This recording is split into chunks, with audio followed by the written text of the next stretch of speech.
द्रुतगती मार्गावरील पुलाच्या कामामुळे मुंबईकडे जाणारा 4 पदरी रस्ता 2 पदरी झाल्यानं मोठ्या वाहतूक कोंडीची शक्यता निर्माण झाली होती. सकाळच्या गर्दीच्या वेळेत ठाणेकरांना रोजच्या प्रवासात प्रचंड मनस्ताप सहन करावा लागेल अशी भीती व्यक्त केली जात होती. मात्र ठाणे वाहतूक पोलिसांनी तत्परता, नियोजन आणि धाडसी निर्णय क्षमतेच्या बळावर ही समस्या मोठ्या प्रमाणात नियंत्रणात आणली आहे. वाहतूक शाखेने परिस्थितीचा बारकाईनं अभ्यास करून सकाळी 7 ते 9 या अत्यंत गर्दीच्या वेळेत रिव्हर्स लेन सुरू करण्याचा निर्णय पोलीस आयुक्त आशुतोष डोंबरे, वाहतूक शाखेचे पोलीस उपायुक्त पंकज शिरसाट यांच्या मार्गदर्शनाखाली घेण्यात आला होता. त्यानुसार मुंबईकडून ठाण्याकडे येणारी एक लेन तात्पुरती बंद करून ती ठाण्याहून मुंबईकडे जाणाऱ्या वाहनांसाठी खुली करण्यात आली. या अभिनव उपाययोजनेमुळे मुंबईकडे जाणारी वाहतूक सुरळीत झाली असून वाहनांच्या लांबच लांब रांगा आता दिसेनाशा झाल्या आहेत. पूर्वी घोडबंदर, कल्याण तसंच शहरातील विविध भागातून येणारी वाहनं द्रुतगती मार्गावर अडकून पडत होती. अनेकांना कामावर पोहोचण्यासाठी अतिरिक्त वेळ द्यावा लागत होता. मात्र वाहतूक पोलिसांच्या अचूक नियोजनामुळे आता वाहन चालकांना दिलासा मिळालाय. या प्रयोगाची अंमलबजावणी करताना वाहतूक पोलिसांना मात्र मोठी कसरत करावी लागते. रस्त्यावर उभं राहून वाहनं नियंत्रित करणं, नागरिकांना योग्य दिशादर्शन करणं, अचानक निर्माण होणाऱ्या परिस्थितीवर नियंत्रण ठेवणं ही सर्व जबाबदारी अत्यंत दक्षतेनं पार पाडली जात असल्याची माहिती वाहतूक शाखेचे वरिष्ठ पोलीस निरीक्षक दिलीप पाटील यांनी दिली आहे.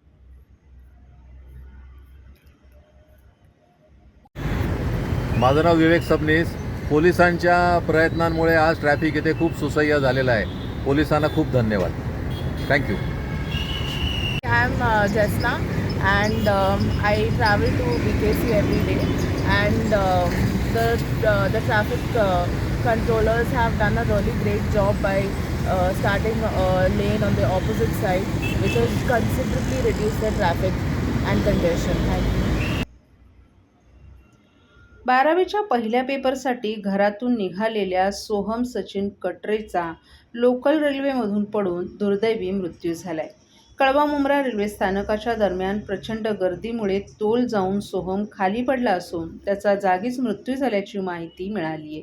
सोहम हा डोंबिवली येथे राहत होता आणि कळव्यातील न्यू कळवा हायस्कूल येथे 12वी सायन्समध्ये तो शिक्षण घेत होता. मनीषा विद्यालय येथे त्याचं परीक्षा केंद्र होतं. विद्यार्थ्याच्या रेल्वे सुरक्षेसाठी प्रशासनानं गांभीर्यानं दखल घ्यायला हवी अशी मागणी सोहमच्या कुटुंबियांनी केली आहे. तसंच सोहमचं शाळा प्रशासन देखील रेल्वे प्रशासनाची भेट घेऊन विद्यार्थ्यांच्या रेल्वे प्रवासावर उपाययोजना कराव्यात असं पत्र देणार आहे. तसंच सकाळी पिकअप अवरच्या वेळी विद्यार्थ्यांच्या परीक्षेची वेळ असल्यामुळे लांबून परीक्षा केंद्र गाठणाऱ्या विद्यार्थ्यांची मात्र मोठी दमछाक होत आहे. तुझं नाव सांग. माझं नाव प्रमोद चंद्रकांत गुडुगुडे. माझा मामाचा मुलगा सोहम सचिन कटरे आज सकाळी दुःखनिधन झालं ट्रेनमधून पडल्यामुळे. मला शासनाला हीच एक नम्र विनंती आहे हात जोडून की सकाळच्या टायमिंगला एवढी गर्दी असते. आत्ता तो 12वीला होता मुलगा, त्याच्या सकाळी पेपर होता, आज पहिला पेपर 12वीचा.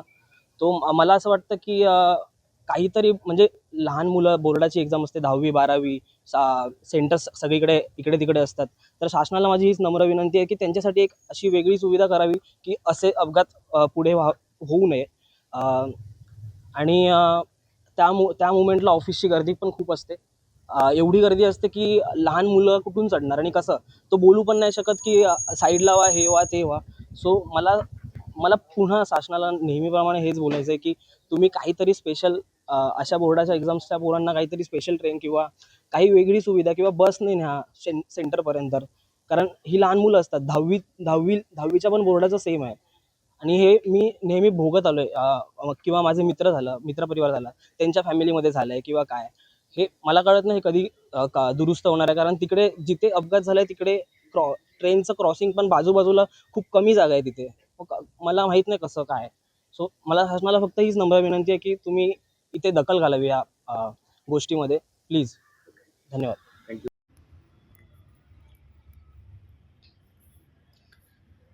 12वीच्या मंगळवारपासून सुरू झालेल्या परीक्षा कॉपीमुक्त वातावरणात पार पडाव्यात म्हणून शासन शिक्षण विभागानं विशेष काळजी घेतली आहे। ठाणे जिल्हा शिक्षण विभागाच्या अंतर्गत असलेल्या सर्व 12वीच्या परीक्षा केंद्र चालकांनी 12वी परीक्षेचा पेपर संपल्यानंतर प्रत्येक परीक्षा खोली आणि परिसरातील CCTV चित्रण संकलित करायचं आहे आणि ते CCTV चित्रण जिल्हा शिक्षण विभागाकडे जमा करण्याचे निर्देश ठाणे जिल्हा परिषद माध्यमिक शिक्षण विभागाचे शिक्षणाधिकारी देविदास महाजन यांनी 12वी परीक्षा केंद्र संचालकांना दिले आहेत।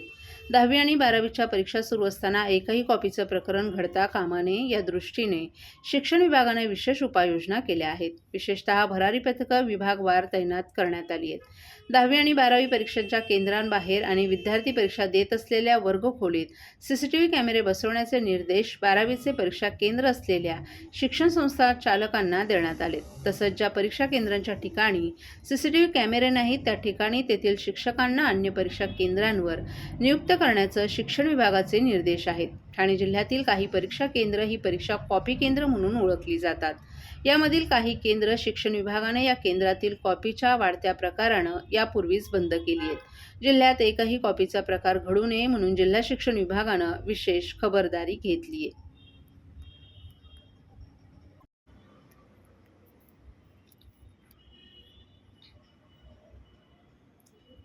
कार्यालयाचं संकेतस्थळ आपलं सरकार प्रणाली ई-ऑफिस प्रणालीसह कामकाजात कृत्रिम बुद्धिमत्तेचा वापर करत ठाणे जिल्हा परिषदेची वाटचाल पेपरलेस कारभाराकडे सुरू आहे। याची दखल घेत 150 दिवसांच्या ई-गव्हर्नन्स सुधारणा कार्यक्रमाअंतर्गत ठाणे जिल्हा परिषदेला राज्यातून 3रा क्रमांक प्राप्त झालाय। यापूर्वी मुख्यमंत्री 100 दिवस कार्यक्रमात ठाणे जिल्हा परिषदेनं पहिला क्रमांक पटकावला होता। राज्यातील 150 दिवसांच्या ई-गव्हर्नन्स सुधारणा कार्यक्रम राबवण्यात आला। यात कार्यालयीन कामकाज अधिक पारदर्शक, गतिमान आणि तंत्रज्ञान आधारित करण्याच्या दृष्टीनं राबवण्यात आलेल्या उपक्रमांमध्ये उल्लेखनीय कामगिरी करणाऱ्या शासकीय कार्यालयांची निवड करण्याची घोषणा करण्यात आली होती। शासकीय कार्यालयांमार्फत संकेतस्थळ, आपले सरकार पोर्टलशी संलग्न WhatsApp, chatbot, dashboard, e-office, AI, blockchain, GIS आधारित सेवा अशा विविध प्रकारे ऑनलाईन सेवा उपलब्ध करून देण्यात येत आहेत। या सर्व बाबींचं सखोल मूल्यमापन त्रयस्थ संस्थेमार्फत 150 दिवसांच्या ई-गव्हर्नन्स सुधारणा कार्यक्रमामध्ये करण्यात आलं। 26 जानेवारी रोजी हा निकाल जाहीर होणार होता, परंतु निवडणूक आचारसंहितेमुळे हा निकाल प्रलंबित ठेवण्यात आला होता। दरम्यान जिल्हा परिषद कार्यालयांच्या संवर्गाचा निकाल मंगळवारी जाहीर करण्यात आलाय। त्यानुसार 150 दिवसांच्या ई-गव्हर्नन्स कार्यक्रमात सर्वोत्कृष्ट कामगिरी केल्याबद्दल पुणे, सांगली, ठाणे, नागपूर आणि नाशिक जिल्हा परिषदांची निवड करण्यात आली आहे। यामध्ये ठाणे जिल्हा परिषदेने 200 पैकी 176.25 गुण मिळवून राज्यात 3रा क्रमांक पटकावलाय। सर्व नागरिकांना आवाहन करण्यात येत आहे की सध्या डासांमार्फत पसरणाऱ्या डेंग्यू या आजाराचा प्रसार रोखण्यासाठी प्रत्येकाने पुढीलप्रमाणे कार्यवाही करावी। डेंग्यू आजार एडिस इजिप्ती हा डास चावल्याने होतो। या डासांची पैदास साचलेल्या किंवा साचवलेल्या स्वच्छ पाण्यामध्ये होते। 8 दिवसांपेक्षा जास्त दिवस पाणी उघडे व साचून राहिल्यास त्यात डास अंडी घालतात। अंड्यांच्या अळ्या तयार होऊन पुढे डास तयार होतात। यासाठी आपल्या घरातील पाणीसाठे उदाहरणार्थ बॅरल्स, पिंपे, टाक्या, हौद, रांजणे इत्यादी दर आठवड्याला रिकामे करून घासून पुसून कोरडे करून पुन्हा भरावे। 1 दिवस कोरडा दिवस म्हणून पाळावा। पाणी साठ्यांना घट्ट झाकणे बसवावीत किंवा जुनी साडी, चादर, धोतर यांनी बांधून झाकून ठेवावीत, म्हणजे डास त्यात जाऊन अंडी घालणार नाहीत। घराच्या गच्चीवर, आजूबाजूला, अंगणात कोठेही पाणी साचू देऊ नये। भंगार सामान उघड्यावर टाकू नये, उदाहरणार्थ टायर्स, प्लास्टिक सामान, कुंड्या, टाकाऊ वस्तू इत्यादी। अशा सामानात पावसाचे पाणी साठून त्यात डेंग्यूच्या डासांची पैदास होते। घरातील कूलर्स, फ्रीजच्या पाठीमागील ट्रे हे देखील वेळोवेळी कोरडे करावेत। लक्षात ठेवा, नुसत्या फवारणीने डास घनता कमी होत नाही, तर त्यासाठी डास पैदास ठिकाणे नष्ट करणे ही आपल्या सर्वांची जबाबदारी आहे। कोणताही ताप अंगावर न काढता जवळच्या शासकीय रुग्णालयात मोफत औषधोपचार घ्या। अशा प्रकारे नागरिकांनी सहकार्य केल्यास डेंग्यूचा प्रसार रोखणे सहज शक्य आहे।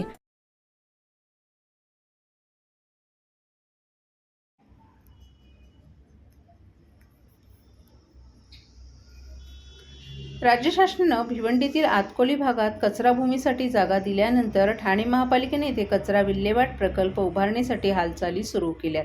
या ठिकाणी कचऱ्यापासून वीज आणि कोळसा निर्मिती करण्याचा प्रकल्प राबवण्याचा विचार सुरू असला तरी तोपर्यंत पहिल्या टप्प्यात येथे दररोज जमा होणाऱ्या कचऱ्याचा त्रास नागरिकांना होऊ नये यासाठी कचरा प्रक्रिया प्रकल्प उभारण्यात येणार आहे. हा प्रकल्प येत्या 5 महिन्यात सुरू होणार असल्याची माहिती महापालिका प्रशासनानं दिली आहे. ठाणे महापालिका क्षेत्रात दररोज 1000 मेट्रिक टनच्या आसपास कचरा निर्माण होतो. यामध्ये 60% ओला तर 40% सुका कचरा असतो. ठाणे महापालिकेची स्वतःची कचरा भूमी नव्हती. यामुळे ठाणे महापालिका सुरुवातीला दिवा आणि त्यानंतर भंडारली भागात कचरा टाकत होती. या दोन्ही ठिकाणी विरोध झाल्यानंतर तिथे कचरा टाकणं बंद करून डायगर भागात कचरा प्रकल्प उभारण्यात आला. परंतु या ठिकाणी वीज निर्मिती करण्यात येणार होती. मात्र प्रत्यक्षात प्रकल्प सुरू झाला नसल्यामुळे शहरात कचराकोंडीची समस्या निर्माण होते. ग्रामस्थांचाही येथे विरोध होतोय. दरम्यान ठाणे महापालिकेनं कचरा भूमीसाठी जागा देण्याची मागणी राज्य शासनाकडे केली होती. त्यानुसार भिवंडी येथील आतकोली भागातील जमीन राज्य शासनानं ठाणे महापालिकेला कचरा भूमीसाठी दिली आहे. या जागेवर नॅशनल थर्मल पॉवर कॉर्पोरेशन या शासकीय कंपनीच्या माध्यमातून कचऱ्यापासून वीज आणि कोळसा निर्मितीचा प्रकल्प उभारण्याचा विचार प्रशासकीय पातळीवर सुरू आहे. आतकोली येथे कचऱ्यापासून वीज आणि कोळसा निर्मिती करण्याचा प्रकल्प राबवण्याचा विचार सुरू असला तरी तोपर्यंत पहिल्या टप्प्यात येथे दररोज जमा होणाऱ्या कचऱ्याचा त्रास नागरिकांना होऊ नये यासाठी कचरा प्रक्रिया प्रकल्प उभारण्यात येणार आहे. या कामाचा कार्यादेश पालिकेनं नुकताच ठेकेदाराला दिला असून पुढील 10 वर्षांसाठी हा ठेका देण्यात आलाय. हा प्रकल्प येत्या 5 महिन्यात सुरू होणार असल्याची माहिती पालिका प्रशासनानं दिली आहे.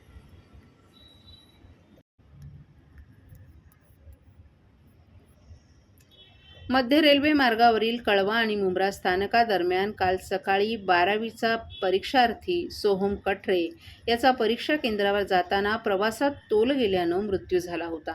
या अपघातानंतर संतापलेल्या प्रवासी संघटनांनी आज काळे कपडे परिधान करत सरकारचा निषेध व्यक्त केला.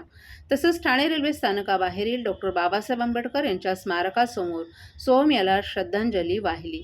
सोहम हा इयत्ता 12वीत शिकत होता. परीक्षेचा पहिला पेपर असल्यानं तो परीक्षा देण्यासाठी कळवा येथील परीक्षा केंद्रावर निघाला होता. मंगळवारी सकाळी जखमी अवस्थेत कळवा आणि मुंब्रा रेल्वे स्थानकादरम्यान रेल्वे रुळांजवळ तो आढळून आला. सोहमला पोलिसांनी ठाणे जिल्हा शासकीय रुग्णालयात उपचारासाठी दाखल केलं, परंतु दाखल करण्यापूर्वीच त्याचा मृत्यू झाल्याची माहिती डॉक्टरांनी दिली. या प्रकरणी अकस्मात मृत्यूची नोंद करण्यात आली आहे. सोहम याचा रेल्वेच्या गर्दीमुळे तोल जाऊन मृत्यू झाल्याचा आरोप करत आज प्रवासी संघटनांनी सरकारविरोधात निषेध आंदोलन केलं. प्रवासी संघटनांच्या प्रतिनिधींनी काळे कपडे परिधान करत सरकारचा निषेध केला. तसंच ठाणे रेल्वे स्थानकाबाहेरील डॉक्टर बाबासाहेब आंबेडकर यांच्या स्मारकाजवळ सोहम याला श्रद्धांजली वाहण्यात आली. आपण रेल्वेमधून प्रवास करताय, सामान्य प्रवासी म्हणून काय नेमक्या तक्रारी आपल्या रेल्वेकडून आहे? गेले 30-35 वर्ष आम्ही रेल्वेने प्रवास करतो आणि तेव्हापासूनची गर्दी आम्ही पाहत आहोत वगैरे. आणि आता जसं जसं फार लोंढा येतो गर्दी फार वाढलेली आहे. महिलांची गर्दी वाढलेली आहे. आता मी जस्ट लेडीज स्पेशलने आले, अजिबात चढता मला सुद्धा आलं नाही. म्हणजे लेडीज स्पेशलला चढता येत नाही म्हणजे किती आम्हाला त्रास होतोय पहा. आम्हाला लेडीजच्या म्हणजे महिलांच्या डब्या हव्यात, जास्त वाढू हवेत, महिलांचे डबे जास्त वाढू हवेत, महिलांच्या गाड्या सुद्धा जास्त, फक्त महिला स्पेशल हव्यात. आज महिला स्पेशलने मला चढता येत नाही, उतरता येत नाही, अक्षरशः शोकांतिका आहे.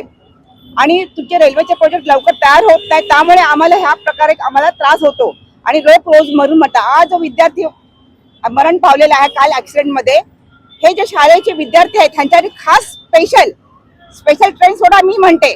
नाही जमलं तर जे तिकडे परीक्षेला उभे आहेत जे राहतात ना, त्याच आवारामध्ये यांचं परीक्षा केंद्र ठेवावं. मुख्यतः असा बळी गेला नसेल. आज मी आहे ना श्रद्धांजली खरी वाहते, अशा प्रकारे वाटते की तुम्ही फक्त एवढंच टीव्ही दाखवा की हा मुलाचं निधन मरणाने तर तुम्ही जागे व्हा. हा आज आपल्या घरातला मुलगा वारला असता तर कसं झालं असं? प्रत्येक घरातल्या लोकांनी आता विचार केला पाहिजे. आपल्या घरातला मुलगा उद्या जातो ते परत येतो की नाही, तरी सर्वांनी आता उठलं पाहिजे. आता जागे व्हा. आता सर्व संख्येने आम्ही आंदोलन केलेलं उभं आहोत. कारण का आम्ही तळकळीची विनंती होतो, उद्या माझ्या घरात जाईल, उद्या तुमच्या घरात जाईल.